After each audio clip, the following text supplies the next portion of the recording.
अचो त असांजे नेक्स्ट गेस्ट जेके के पंहिंजो पाण में ई हिकिड़ो मिसाल आहिनि उन्हनि सां गॾिजाणी कंदासीं, जिन जो नालो आहे रीटा गंगवानी जी, जेके के ब्यूटी पेजेंट्स खे ट्रेन कनि, उन्हनि जी पर्सनैलिटी डेवलप कनि ऐं उन्हनि खे इन क़ाबिल बणाए सघनि जो उन्हनि जे अंदरि जो कॉन्फिडेंस खे हो ॿाहिरि उभारे सघनि।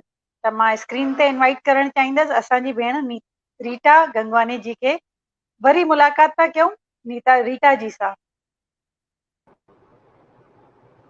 हाय, गुड इवनिंग। हेलो रीटा जी, कीअं आहियो? मां बिल्कुल फर्स्ट क्लास। सभिनीनि खे घणियूं घणियूं गुड इवनिंग ऐं जय Jhulelal and thank you Heena जी। दिलेर मेहंदी याद अची वियो। दिलेर सिंधीअ जे मंच ते कोठण जे लाइ thank U very much.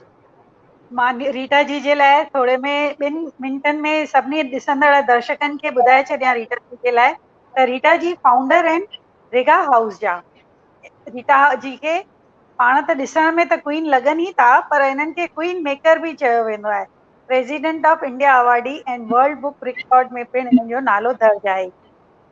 Mentor रहिया आहिनि miss supermodel Nepal, Mr and Mrs Asia, Mrs India UK, miss India America ऐं ॿियनि केतिरनि में। TEDx speaker, pageant coach, entrepreneur, Rajiv Gandhi life time achievement award holder, Himachal Gaurav Samman, Apaar Vashishtha सेवा सम्मान। नीता जी, तव्हांजूं अचीवमेंट्स एतिरियूं आहिनि न, जे मुंहिंजो show jewel of India the beauty pageant green room endorse, एतिरा सारा अचीवमेंट्स, एतिरियूं सारियूं तव्हांजूं माइलस्टोन्स आहिनि जेके तव्हां अचीव कया आहिनि न, हुनजे लाइ असां त पहिरीं त तव्हां ते प्राउड था फील कयूं ऐं तव्हांखे वाधायूं बि था ॾियूं पिया। Thank you so much, thank you so much, thank you. Rita ji, तव्हां पंहिंजे गुरुअ जो हथ मथे ते हुजे त तव्हां कुझु बि करे था सघो। परफेक्ट, बराबर। उन्हनि जे निमित थी करे हल त दुनिया में कुझु बि नामुमकिन कान्हे को। सही चयो तव्हां। मूंखे तव्हां पंहिंजे जीवन जे शुरूआती ॾींहंनि जे बारे में ॿुधाईंदा त प्रोग्राम जी शुरूआत इन खां बहितर नमूने सां थी नथी सघे। चङो। मुंहिंजा पेरेंट्स त मुंहिंजी माउ जेका हुई कराची सिंध मां हुई ऐं मुंहिंजो डैडी जेको हो उहो हैदराबाद सिंध मां हो। त असां आमिल सिंधी आहियूं। मतिलबु मूंखे वधीक ख़बर कान्हे, बट इहो मां ॿुधो पंहिंजे पेरेंट्स खां। ऐं पार्टीशन खां पोइ मुंहिंजा पेरेंट्स शिमला, जेके हिमाचल प्रदेश जो कैपिटल आहे, उते शिफ्ट थी विया हुआ ऐं उते ई मां जाइ हुअसि। ऐं तमामु मूंखां वॾा मुंहिंजा 2 भाउ हुआ, 14 साल ऐं 12 साल वॾा मूंखां। त मां सभिनी खां नंढी हुअसि ऐं तमामु मुंहिंजो जेको बचपन हो तमामु सुठो हो, बिकॉज़ तमामु लाडली हुअसि भाउरनि जी, माउ पीउ जी। पर हिकिड़ी प्रॉब्लम हुई मां सां तमामु घणी, उहा इहा हुई जो मां वधीक डिघी कान आहियां, मां तमामु बिंदरी आहियां। ऐं उन टाइम में मूंखे सम्झ न हुई बिंदरी छा थींदो आहे ऐं हुनजो कॉन्सिक्वेंसिस छा थींदा आहिनि। पर मां 4 फुट 7 इंच हुअसि टिल क्लास 7 ऐं माण्हुनि मूंखे तमामु जा नाला ॾिना हुआ। को मूंखे बिंदरी चवंदो, को ठेंगू चवंदो, को छुटकी चवंदो। मुंहं ते त मां तमामु खिलंदी हुअसि, पर अंदरि मूंखे तमामु दर्द थींदो हो, भई मां एतिरी बिंदरी छो आहियां। सम्झ न हुई भई हेरिडिटी बि का शइ थींदी आहे, जे तव्हांजा माउ पीउ नंढा हूंदा त तव्हां बि नंढा हूंदा। सम्झ न हुई। रोज़ वञी मां पंहिंजे पेरेंट्स सां लड़ाई कंदी हुअसि। ऐं मुंहिंजा सपना तमामु वॾा हुआ, छो मां मिस इंडिया ठहंदसि, मां मॉडल ठहंदसि, मां एयर होस्टेस ठहंदसि। पर 4 फुट 7 इंच जी छोकिरी खे केरु पुछंदो। जिते बि वेंदी हुअसि माण्हू खिलंदा हुआ। स्कूल में बि जेको प्ले थींदो हो उन में बि खिलंदा हुआ, भई न न न तव्हांखे कीअं वठी था सघूं, तव्हां त नौकर जो रोल मिलंदो, हीरोइन जो रोल न मिलंदो। त इट वॉज़ ट्रोमैटिक। मतिलबु 7हीं 8हीं खां पोइ थोरो मुंहिंजो जेका लाइफ हुई उहा तमामु जंहिंखे चइबो आहे दुख वारी थी वई। मां ख़ुशि न हुअसि पाण सां ऐं हर को मूंखे माण्हू ईअं ॾिसंदो भई हे कुझु करे न सघंदी, ऐं मुंहिंजा सपना बि मूंखे लॻंदा हुआ मां पूरा न करे सघंदसि। ऐं हिकिड़ो टाइम अहिड़ो बि आयो, मां भायां थी 11 या 12 में मां हूंदसि, मूंखे लॻो भई हिन जीवन जो को रहण जो मक़सदु कान्हे को, मां जीअरी नथी रहणु चाहियां। तमामु डिप्रेशन में हली वई हुअसि।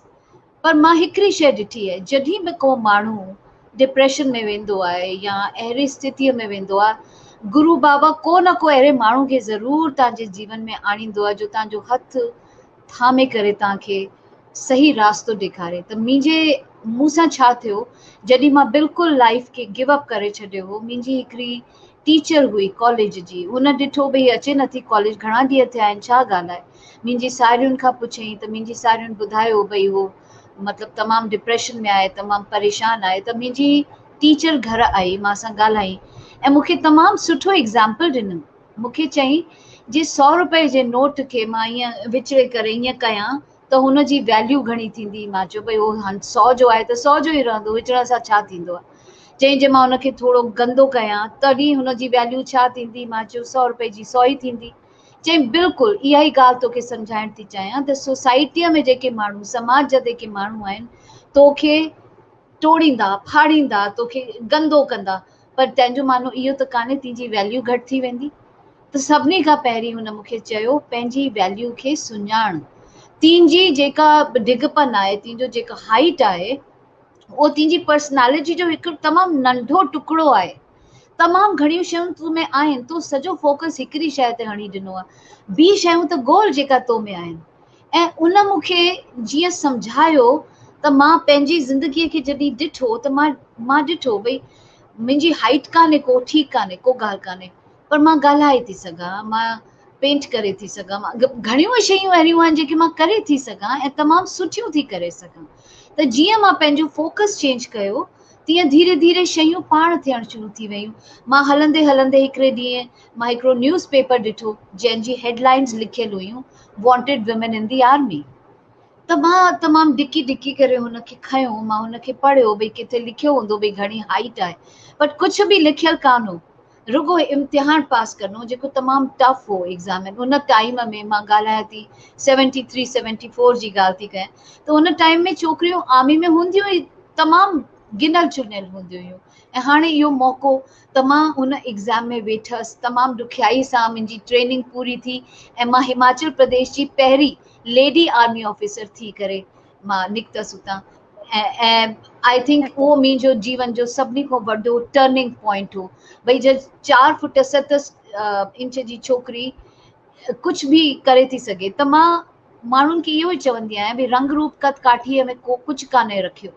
जे तव्हांजे अंदरि जेका शइ आहे, तव्हां पाण खे कीअं सम्झंदा आहियो, कीअं ॾिसंदा आहियो, जेका तव्हांजे अंदरि शइ आहे न, उहा तव्हांखे मथे वठी वेंदी। त पाण खे ॿियनि सां ईअं इहो मत सम्झो उहो लंबो आहे, उहो गोरो आहे, उहो सुठो आहे, इन्हनि सभिनी शयुनि में पवंदा न त तव्हां अॻियां न वधी सघंदा ज़िंदगीअ में।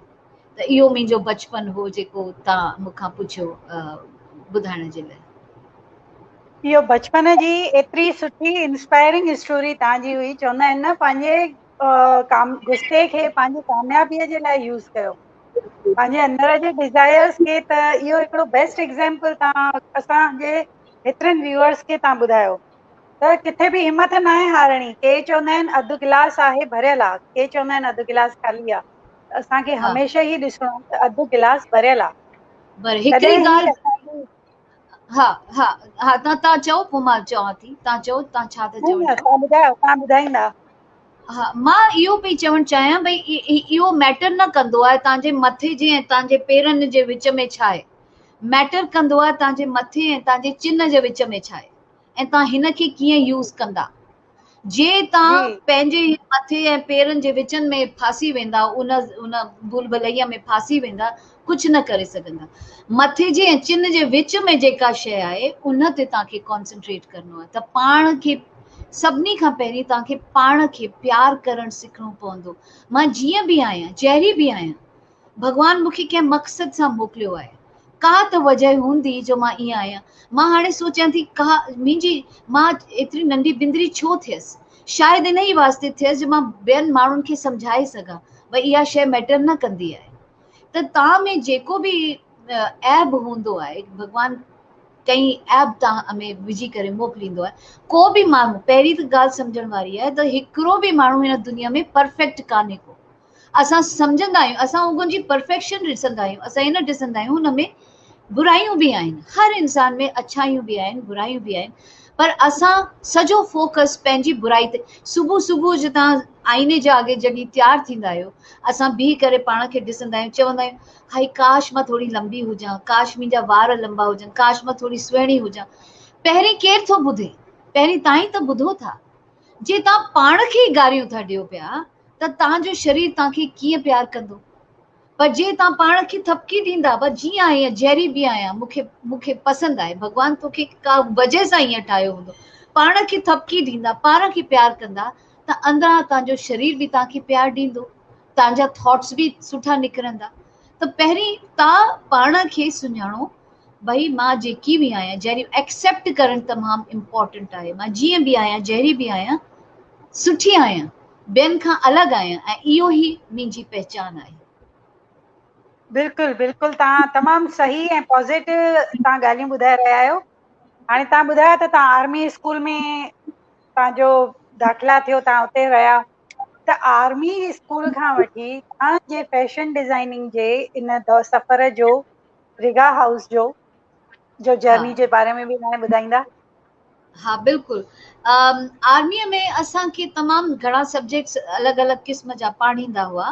तंहिंमें हिकिड़ो सब्जेक्ट हूंदो आहे, सभिनी ऑफिसर्स खे उहो करिणो पवंदो, हुनखे चवंदा आहिनि OLQ, ऑफिसर्स लाइक क्वालिटीज़। तंहिंमें असांखे उथणु वेहणु, टाइम मैनेजमेंट, हे सभु जेके सोशल स्किल्स थींदा आहिनि, उहे असांखे 15 हूंदा आहिनि, उहे असांखे सेखारींदा आहिनि। त जॾहिं मां पंहिंजे मोकल में घर वेंदी हुअसि त मां पंहिंजी ॿियनि साहेड़ियुनि खे ॾिसंदी हुअसि, ऐं उन्हनि खे ॾिसी करे मूंखे लॻंदो हो भई जेके शयूं मूंखे ईंदियूं आहिनि हिननि खे कान ईंदियूं आहिनि। चमचे कांटे सां कीअं खाइणु घुरिजे, गिलास खे कीअं हथ में खणणो आहे, हैंडशेक कीअं करणो आहे, वग़ैरह वग़ैरह, इहे शयूं मुंहिंजी साहेड़ियुनि खे न ईंदी हुई। त मां हुननि खे इन इएं ॻाल्हि ॻाल्हि में ॿुधाईंदी हुअसि, ईअं कयो ईअं कयो, उहे तमामु ख़ुशीअ सां सिखंदियूं हुयूं, अॻिते बि ॿुधाईंदियूं हुयूं। त मूंखे तॾहिं लॻो भई जॾहिं मां पंहिंजी रिटायरमेंट मुंहिंजी थी वेंदी आर्मीअ मां, त मां छा कंदसि। त मां मन में सोचियो मां इहा ई शइ सेखारींदसि माण्हुनि खे, भई पाण खे पॉलिश कीअं कजे। त उहो पोइ जॾहिं मां पंहिंजी आर्मीअ मां रिटायर थियसि, मां रिटायर थियसि 1984 में, त रिटायर थी करे मां पोइ पंहिंजो सर्टिफिकेशन कई, मां स्विट्ज़रलैंड वियसि, तॾहिं फिनिशिंग स्कूल उते ई हूंदा हुआ, उतां सिखी करे इंडिया आयसि ऐं पंहिंजो स्कूल मां पर्सनैलिटी डेवलपमेंट जो शुरू कयो। तंहिंमें शुरू में माण्हू खे सम्झ में न ईंदी भई पर्सनैलिटी डेवलपमेंट थींदो छा आहे। उहो सम्झंदा हुआ भई असां पंहिंजा ॿार हिन वटि मोकिलींदा, उहो पंहिंजो मॉडल शॉडल ठाहे करे उन्हनि खे ईअं मोकिलींदी, पर न, माण्हू तंहिं महिल उन टाइम में सम्झंदा हुआ भई डिग्री तव्हांखे हुजे, तव्हांखे पढ़ाई हुजे, उहा वॾी शइ आहे, हुन खां वॾी का बि शइ कान्हे को। पर माण्हू इहो न सम्झंदा हुआ भई माण्हू तव्हांखे जॉब ते या हिते हुते तॾहिं खणंदा जे तव्हां ॿाहिरां सुठा ॾिसो, जे तव्हांजो इम्प्रेशन हुन ते सुठो पए। उहो तॾहिं पवंदो जॾहिं तव्हांजी पर्सनैलिटी हुन हिसाब सां ठहियल हूंदी, तव्हांखे माण्हुनि सां उथ वेह, तव्हांखे हुननि सां ॻाल्हाइण, इहे सभु हुनर हूंदा, तॾहिं त तव्हां हुननि खे इम्प्रेस करे सघंदा। पोइ धीरे धीरे करे माण्हुनि खे सम्झ आई। 1995 जॾहिं इंटरनेट आयो, इंटरनेट केबल, हे सभु शयूं इंडिया में आयूं, तॾहिं धीरे धीरे पोइ माण्हू अचणु शुरू थिया, ऐं पोइ उतां मां वाध कंदी वियसि कॉर्पोरेट में, कॉलेजिस में, पोइ धीरे धीरे कंदी कंदी पैजेंट्स में अची वियसि, मॉडलिंग में अची वियसि। हिकिड़ी शइ वॾी मां पंहिंजे ॿुधण वारनि खे चवंदसि त असांखे मन में घणियूं तमन्नाऊं हूंदियूं आहिनि, सपना हूंदा आहिनि, मां हीअ ठहंदसि, हीअ कंदसि, हीअ कंदसि। हमेशह यादि रखो, पंहिंजे सपननि खे कॾहिं बि तव्हांखे विसारणो कान्हे, मारणो कान्हे सपननि खे।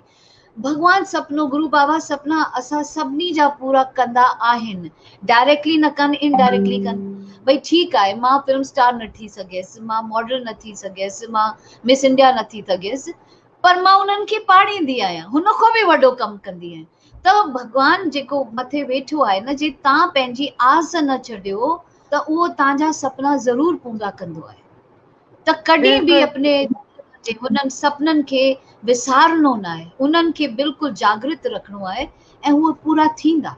रुगो तव्हांखे थोरो वक़्तु लॻंदो आहे, पर सपना सभिनी जा पूरा थींदा। जी जी, बिल्कुलु बिल्कुलु, तमामु तव्हांजा एक्चुअली पॉज़िटिव थॉट्स एतिरा आहिनि न जेके ॿुधायो था। आई एम श्योर तव्हां मां अॼु तव्हांजी इंस्पायरिंग स्टोरी मां, तव्हांजे इंस्पायरिंग ॻाल्हियुनि मां अॼु चङनि माण्हुनि खे चङियूं नयूं ॻाल्हियूं ख़बर तव्हांजे बारे में बि पयूं, तव्हांजे सोच जे बारे में बि पइजी रहियूं आहिनि, ऐं उन्हनि खे बि किथे न किथे ज़रूरु अॼु हिन शो जे द्वारा मोटिवेशन मिली रही हूंदी। रीटा जी, तव्हां हेॾनि मॉडल सां मिलो था, हेतिरनि सेलिब्रिटीज़ सां मिलो था, तव्हांजा हेतिरा वॾो प्रोफाइल आहे, त मूंखे तव्हां इहो तव्हां ॿुधायो त जेके तव्हां वटि पहिरीं स्टूडेंट्स तव्हां सां मिलंदा हुया, तव्हां वटि ट्रेनिंग वठण ईंदा हुया, ऐं जेके तव्हां सां अॼु ट्रेनर्स मिलनि था, इन्हनि जे विच में तव्हां छा कोई डिफरेंस वक़्त जे हिसाब सां या हिन छा चइबो आहे पीढ़ीअ जे हिसाब सां या दौर जे हिसाब सां महसूस कंदा आहियो? तमामु तमामु डिफरेंस आहे, तमामु डिफरेंस आहे। जे मां ॻाल्हि कयां संस्कारनि जी, त जेके पहिरियूं छोकिरियूं हूंदियूं हुयूं उहे वरी बि पंहिंजे परिवार सां या पंहिंजे संस्कारनि सां ॿधल हुयूं। हाणे जेके ॿार अचनि था उहे तमामु मॉडर्न ख़्यालात जा आहिनि। किथे न किथे असांजा इंडियन संस्कार, असांजी संस्कृति, असांजी सिंधियत इहे किथे न किथे विसारे छॾियूं आहिनि।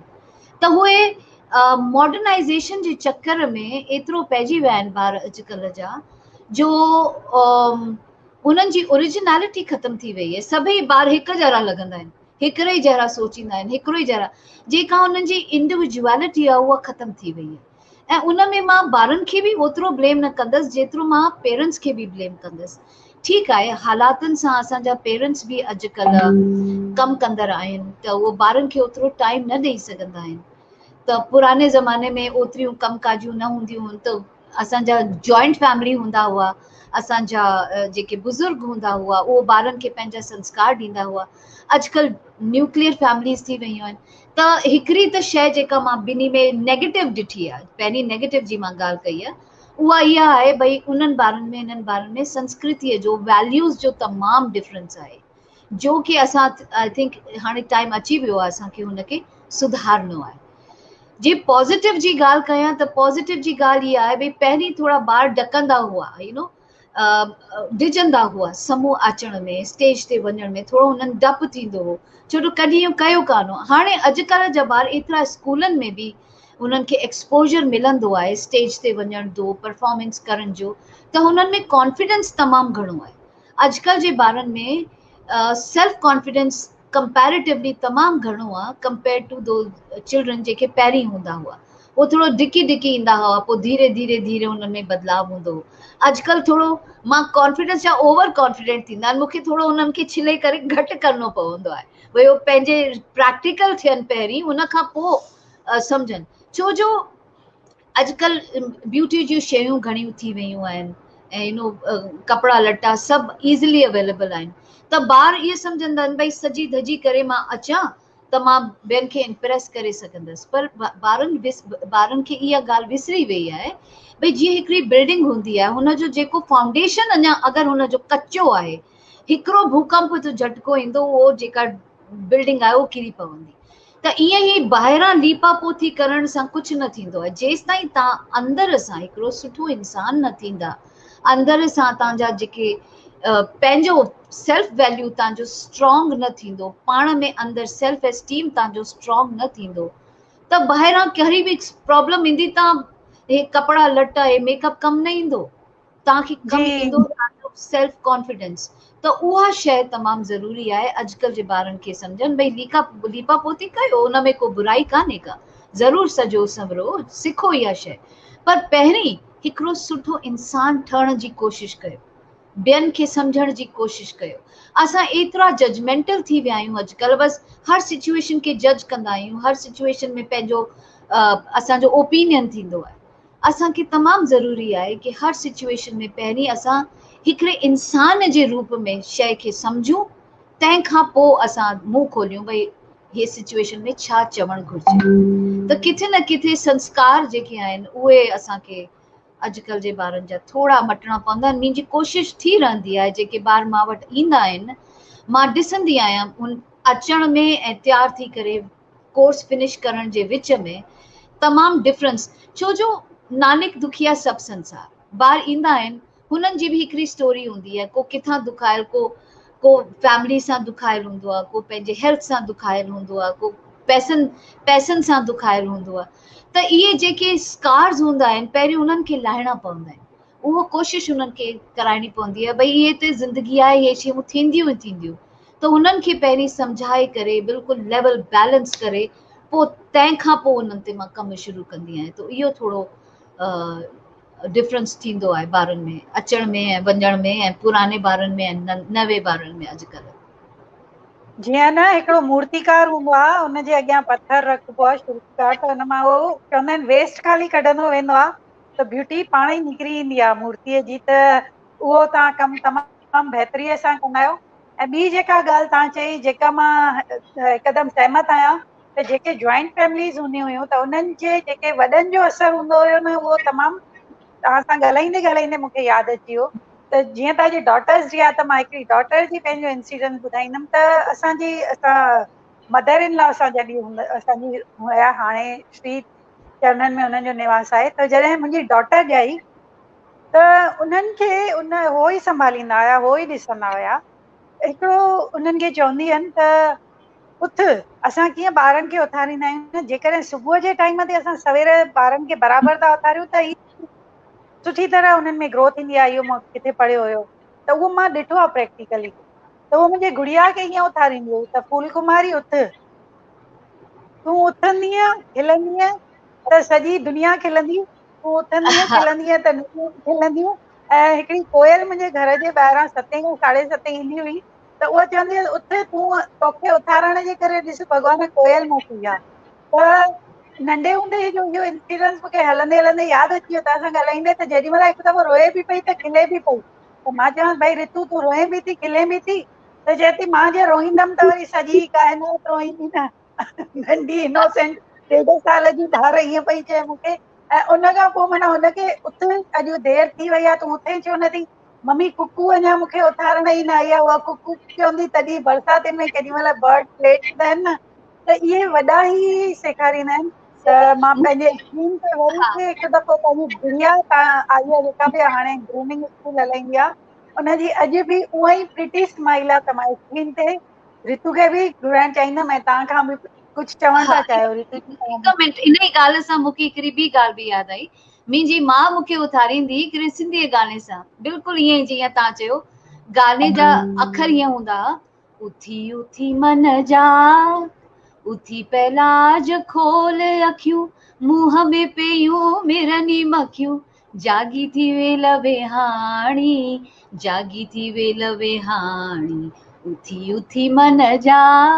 त उहो ई ॻाल्हि आहे, जीअं तव्हां उथंदा जहिड़ो तव्हांजो सुबुह थींदो, ॾींहं बि उहो ई निकिरंदो। हलंदे हलंदे मां हिकिड़ो मिंट जा तव्हां सां 2-3 क्वेश्चन पुछणु चाहींदमि।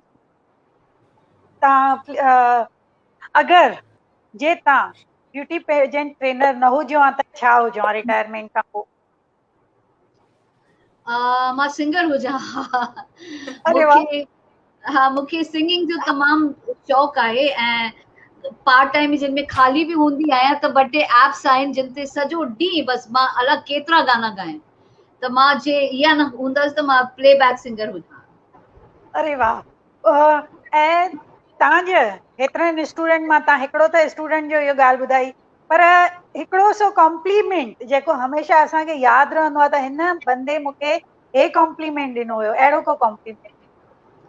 अहिड़ो कॉम्प्लीमेंट मूंखे मिलियो, मुंहिंजो स्टूडेंट आहे जेका मिस डेफ वर्ल्ड ठही आहे। न, इहा छोकिरी ॿुधी बिल्कुलु न सघंदी आहे, उहा वर्ल्ड जी मिस डेफ वर्ल्ड ठही थी करे आई आहे। त उन जो कॉम्प्लीमेंट हो, मैम मां जेको बि आहियां अॼु तव्हांजी वजह सां आहियां, छो जो हुनखे पढ़णु मुंहिंजे लाइ तमामु डिफिकल्ट हो। मूंखे हुनजी लैंग्वेज कान ईंदी आहे, जेका साइन लैंग्वेज हूंदी आहे, त मां इशारनि सां या कुझु डेमोन्स्ट्रेट करे हुनखे पाढ़ींदी हुअसि। हुनजे लाइ बि ॾुखियो हो, मुंहिंजे लाइ बि ॾुखियो हो। त हाणे हू जो चवंदी आहे, मां जेको बि मां आहियां तव्हांजे वजह सां आहियां, छो जो जे तव्हां मूंखे उहे न पाढ़ींदा त मां इहो न खटे न खटे सघां हा। त हाणे उहो कॉम्प्लीमेंट आहे, उहो मुंहिंजे लाइ तमामु इम्पोर्टेंट आहे, बिकॉज़ हुन ॿार जे लाइ बि इहा हिकिड़ी वॾी चैलेंज हुई सिखणु। त उहो कॉम्प्लीमेंट बि थियो ऐं हिकिड़ी ब्लेसिंग्स बि थी मुंहिंजे लाइ। जी जी, इहा तव्हां अॼु जाम असांखे नयूं ॻाल्हियूं ॿुधाए रहिया आहियो। तव्हांजो मनपसंदि खाधो? मनपसंद खाधो मूंखे खाधे जो वधीक शौक़ आहे कान, बट वरी बि मूंखे राजमा तमामु सुठा वणंदा आहिनि, राजमा चावल। ऐं जे सिंधी रितु चओ त दाल पकवान। अरे वाह, वेरी गुड। रितुअ खे बि राजमा चावल ई दिलि सां वणंदा आहिनि। तव्हां भई इन ॻाल्हि में बि सेम था शेयर कयो। मूंखे अॼु तमामु घणी ख़ुशी थी तव्हांजे बारे में ॼाणे करे, तव्हांजे बारे में ॿुधी करे। तव्हां सभिनी जो मां दिलि सां थैंक यू चवणु चाहींदसि, जिन तव्हां असांजे शो खे अची करे एतिरो प्रिटी, एतिरो ब्यूटीफुल बणायो आहे। डॉटर्स डे खे अॼु सकार थो कयो आहे। धीअर आयो त घर में रौनक आहे, जिन जे घर में वञो था त घर जी रौनक उते वधायो थियूं पयूं। ॿिनि ॿिनि घरनि जी असां धीअनि जे मथां ज़िमेदारी आहे त सभिनी धीअनि खे, असां सभिनी लेडीज़ खे, सभिनी मदर्स खे, डॉटर्स खे हैप्पी डॉटर्स डे चवंदासीं। छो त जॾहिं असां संसार में अचूं था त जेको पहिरियों रिश्तो असां सां पहिरियों नालो जुड़े थो त उहो डॉटर जो थो जुड़े पियो। त सभु इन करे असां सभिनी डॉटर्स जे लाइ तव्हां सभिनी खे थैंक यू थी चवां पई मां। तव्हां रीटा जी, तव्हां जाम सुठो असांखे नॉलेज ॾिनो, उनजे लाइ तव्हांजा धन्यवाद। रितु ऐं डिम्पल, तव्हांजो तहे दिलि सां शुक्रिया। तव्हां हेतिरी नंढी एज में सुठो कैरियर ऑप्ट कयो आहे, तव्हां जाम सुठियूं हाइट्स ते वञो। ऐं हलंदे हलंदे मां इहो ज़रूरु चवंदमि त जिते बि हुजो सिंधीअ में ज़रूरु ॻाल्हायो। ऐं रीटा जी, हिकिड़ो हलंदे हलंदे लास्ट में मैसेज सिंधी लैंग्वेज जे बारे में तव्हां दर्शकनि खे छा ॾियणु चाहींदा? छो त हाणे तव्हां मूंखे ॿुधायो त जेके स्टूडेंट्स अचनि था तव्हां वटि, जेके सिखण जे लाइ ट्रेनर्स अचनि था पिया, उन्हनि जे लाइ तव्हां छा चवणु चाहींदा? सिंधीअ में रुगो हिकिड़ी शइ चवंदसि, ज़िंदगी हिकदम सां न हलदी आहे। ज़िंदगी रुकी रुकी रुकी सेखारींदे सेखारींदे हलदी आहे। त ज़िंदगीअ में अॻिते वधणो आहे त पेशेंस ज़रूर रखो पाण में। जे तव्हां में पेशेंस हूंदो, ज़रूर शयूं चेंज थींदियूं। छो जो ज़िंदगी हिकिड़े व्हील वांगुरु थींदी आहे। दुख ईंदो आहे, सुख ईंदो आहे, दुख ईंदो आहे, सुख ईंदो आहे। त जे तव्हांजो टाइम ख़राब हली रहियो आहे त यादि रखिजो, जे ख़राब हली रहियो आहे त सुठो बि अचण वारो आहे। बस पेशेंस रखियो। जे पेशेंस रखंदा ज़िंदगीअ में त तमामु अॻिते वधंदा। जी जी, तमामु गोल्डन वर्ड तव्हांजा। तव्हां असां सां शो ते जुड़िया, तव्हां टिनी जो मां शुक्रिया थी कयां। थैंक यू हीना रीटा जी, जी। वरी जल्दी गॾजंदासीं। Thank you. Thank you for having me. Thank you very much. Thank you, Dimple, and thank you, Ritu. Nice to meet you. Thank you. Thank you Rita ji. Thank you. Bye bye. Same here. Thank you. Welcome. तव्हांखे अॼु मां ॿुधायां त अॼु कल्ह 26 September पुण्यतिथि हुई असांजे शहीद क्रांतिवीर प्रेम रामचंदानी जी। असां उन हीरो खे अॼु यादि कंदासीं 1 मिंट जे लाइ ज़रूरु। 1941 में जिन जो जनम सिंध में थियो, पार्टीशन जे वक़्त में मुंबई आया, जय हिंद कॉलेज में पढ़ाई पूरी कयूं ऐं उन खां पोइ इंडियन आर्मी जे फाइटर पायलट थी करे ज्वाइन कयाऊं। जीअं तव्हां अॼु आर्मी जा आहियो, असां सां जुड़िया आहियो, त अॼु असां आर्मी मैन खे ई यादि करे रहिया आहियूं। डिम्पल जी, सॉरी रीटा जी, 1963 में फ्लाइंग ऑफिसर बणा। असां सभिनी खे ख़बर आहे त 1965 में जंग लॻी हुई ऐं उन जंग में हिननि पंहिंजे साहसी इरादनि जो ऐं हिननि जो एतिरो त बुलंद पंहिंजे इरादनि जो मिसाल ॾिनो हुयो, जो पंहिंजी सूझबूझ जे करे उहो ॼाणा वेंदा हुया। त हिननि खे कराचीअ ते हमले जे लाइ चूंडियो वियो ऐं घुसपैठ जे ज़िमेदारी उन्हनि खे ॾिनी वई। अमृतसर बेस एयरपोर्ट ठाहियो वियो हुयो। 18 खां 22 सेप्टेम्बर ताईं लड़ाई हली।